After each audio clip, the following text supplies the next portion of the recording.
High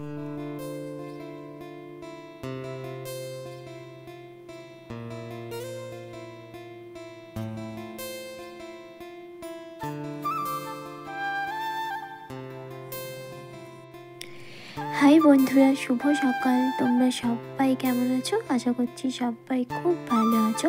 যে যেখান থেকে আমার ভিডিওটা দেখছো তোমরা সকলেই সুস্থ এবং ভালো আছো। আমি সোমা, আমার এই ছোট্ট পরিবারে তোমাদের সকলকে জানাই অনেক অনেক ভালোবাসা আর অনেক অনেক স্বাগত। আজকের ব্লগটা কিন্তু স্টার্ট করেছিলাম সকাল থেকেই বন্ধুরা। দেখো, এখানে আমি একটু চা বানিয়ে নিয়েছিলাম। এখন সকাল 7:30 মতন বাজছে। তো চাটা বানিয়ে আমি কিন্তু ব্লগটা কন্টিনিউ করতে পারিনি বন্ধুরা, শরীরটা এতটাই খারাপ ছিল। সব কাজ চটজলদি সেরে আমি কিন্তু চলে এসেছিলাম রান্নাঘরে। তো দেখো, রান্নাঘরে চলে এসেছিলাম আর তাড়াতাড়ি করে একদিকে আমি ভাত বসিয়ে দিয়েছিলাম। ভাতটা আমার অলরেডি ফুটে দিয়েছিল। আর এদিকে দেখো, একটু দুধ চাপিয়েছিলাম, দুধটা গরম করতে দিয়েছিলাম। দেখো, ভাত আমার ফুটে গেছে। আর এটা দেখো, বাবা কি মাছ এনেছে, এটা আই মাছ বলছে। আমি ঠিক এখনো পর্যন্ত মাছের নাম জানি না, অনেক মাছ আছে বন্ধুরা। তো এই মাছটার আমি ঠিক নামটা জানতাম না। তো বাবা বললো আই মাছ না কি, যাই হোক একটা। তো দেখো, এই মাছটার মাথাটা কীরকম একটা অদ্ভুত ধরনের দেখতে। তো দেখো, আমি এখানে মাছ ভেজে নিয়েছিলাম, একটু মাছ ঝাল দেওয়া করবো। এই যে তার জন্য সর্ষে পোস্ত বেটেছিলাম। আর এই যে দেখো, এখানে মাছটা রান্না করার জন্য আমি পেঁয়াজ দিয়ে দিয়েছিলাম একটু তেলে। এই যে পেঁয়াজ সর্ষে বাটা দিয়ে একটু ভালো করে কষে নিয়েছিলাম। তো এটা মাছের তরকারিটা করে নেব। আর একটু ঝিঙে পোস্ত বানাবো, ঝিঙে দিয়ে আলু দিয়ে পোস্ত। আর দেখি কি বানানো যায়। তো দেখো, এখানে আমি ঝিঙে আলু কেটে রেখেছিলাম। তো এটাকে, আর এই যে আমাদের ঘরে বানানো বড়ি, তোমরা আগের ব্লগে দেখেছো। দেখো বড়িগুলো কি সুন্দর হয়েছে, তাই না? তো দেখো, এখানে পোস্ত বানানোর জন্য আমি কিন্তু তেলের মধ্যে আলু আর ঝিঙেগুলো দিয়ে দিয়েছিলাম। একটু সামান্য লবণ দিয়ে হালকা করে কষে নেব। তো তারপরে ঢাকা দিয়ে দেবো, তাহলে পোস্ত আমার রেডি হয়ে যাবে। তো দেখো, এখানে রান্না স্টার্ট হয়ে গেছে। আর আজকে আমি কিন্তু কোনো কিছুই সামনে ভিডিওর মাধ্যমে আনতে পারিনি বন্ধুরা, শরীরটা একটু খারাপ ছিল। তো আমি একদম সোজা রান্নাঘরে এসে ব্লগটা স্টার্ট করে দিলাম।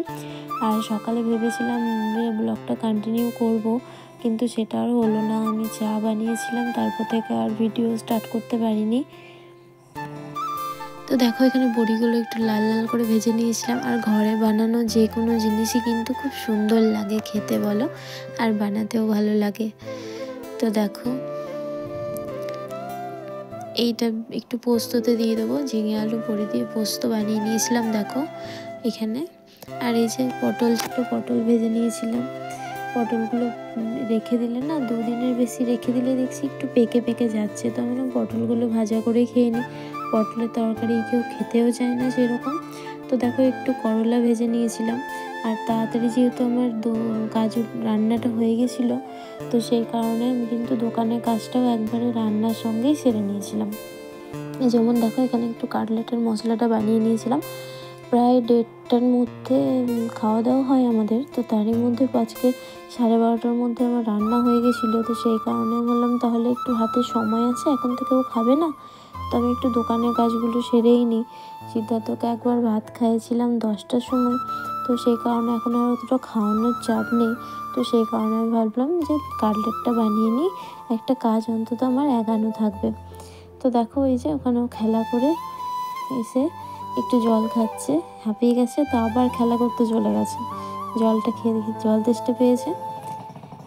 তো বন্ধুরা, বিকেল প্রায় হয়ে গেছিলো, ব্লগটা আবারও কন্টিনিউ করতে পারিনি। এখন দোকানে কাজটা সেরে দিয়েছি। তো তারপরে দেখো, এই যে এখানে মা চপ বানাচ্ছিল। তো সেই চপগুলো আমি তোমাদের সাথে শেয়ার করলাম। এই যে যেখানে যেমন ডিমের চপ আছে, ভেজিটেবল চপ। এই যে দেখো, কাটলেটের মশলাটা, এটা এখনও বানানো হয়নি। আর এই যে দুটো ক্যারির মধ্যে আমি এগুলো ভরে নিয়েছিলাম, মটর সেদ্ধ আর মাংসটা সেদ্ধ করে নিয়েছিলাম, ওরা দোকানে নিয়ে যাবে সেই জন্য। তো দেখো, সন্ধ্যা দিয়ে দিয়েছিলাম। তো তারপরে একদম চলে এসেছিলাম রুমে, কিছু কাচাকুচি করেছিলাম, ওগুলো একদম এক সাইডে পড়েছিল, ওগুলো কিন্তু ভাঁজ করে রাখা হয়নি। তো তো আমি ভাবলাম যে একবার এগুলো আজকে ভাঁজ করে রেখে দিই। চেয়ারে পড়েছিল, ভালো লাগছিল না দেখতে।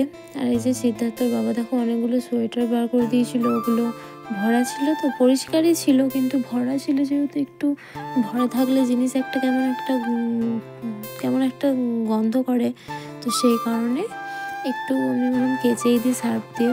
তো সেই কারণে আমি ওগুলো কেচে দিয়েছিলাম সব। আমারও কিছু ছিল চুড়িদার বার করা, তো ওগুলো আর কাচা হয়নি, কোথাও গিয়েছিলাম পরে রেখে দিয়েছিলাম আলনাতে, তাহলে ওগুলো পড়েই আছে, একদম কেচে ভরে দেবো। তো সেই কারণে দেখো এখানে কাপড়গুলো আমি ভাঁজ করে নিচ্ছিলাম। সন্ধ্যে দিয়ে দিয়েছিলাম অফ ক্যামেরাতে। বন্ধুরা আজকে শরীরটা একদমই ভালো নেই, কি করব, তো সেই কারণে অনেকটা সময় পেরিয়ে গেছে, সন্ধেও হয়ে গিয়েছে, আর তারই মধ্যে দোকানও কখন বেরিয়ে গেছে। তো দেখো কাপড় টাপড় ভাঁজ করে নিয়েছিলাম। সিদ্ধার্থকে একটু দুধ বিস্কুট খাইয়ে দিয়েছিলাম, ও ঘরে ফোন দেখছিল মায়ের সাথে। মা ফুচকার জন্য ময়দা সানছিল আর সিদ্ধার্থ ফোনটা দেখছিল। তো আমি ভাবলাম এই ফাঁকে একটু ফ্রিজটা পরিষ্কার করে নিই। ফ্রিজটা কদিন থেকেই পরিষ্কার করা হচ্ছে না, আর আমাদের ফ্রিজে যেহেতু অনেক জিনিসপত্র থাকে বন্ধুরা, দোকানের জিনিসপত্র বলো, তো এইসব থাকে। আর ফ্রিজটা পড়ে মানে জিনিসপত্র পড়ে চ্যাটচ্যাটে ধরনের হয়ে গেছিলো একটা, আর বরফ জমে গেছিলো অনেকটাই, ভীষণ বরফ জমে গেছিলো। তো সেই কারণে আজকে ফ্রিজটা অফ রাখা হয়েছিল, সব বরফগুলো গলে গেল। তো তারপরে ওইখানটা একদম জলে, মানে ফ্রিজটা যেখানে থাকে প্রচুর জল বেরিয়েছিল, দোকানটা একদম অবস্থা খারাপ ছিল ভীষণই।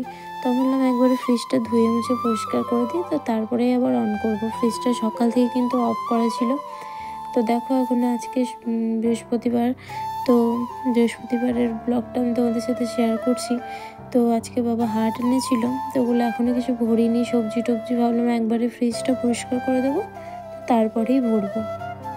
শুধু ফ্রিজে কত টমেটো ছিল, তো ওগুলোর এক সাইডে রেখে দিয়েছি। আর এই যে দেখো ফ্রিজটা আমার পরিষ্কার করা হয়ে গেছে।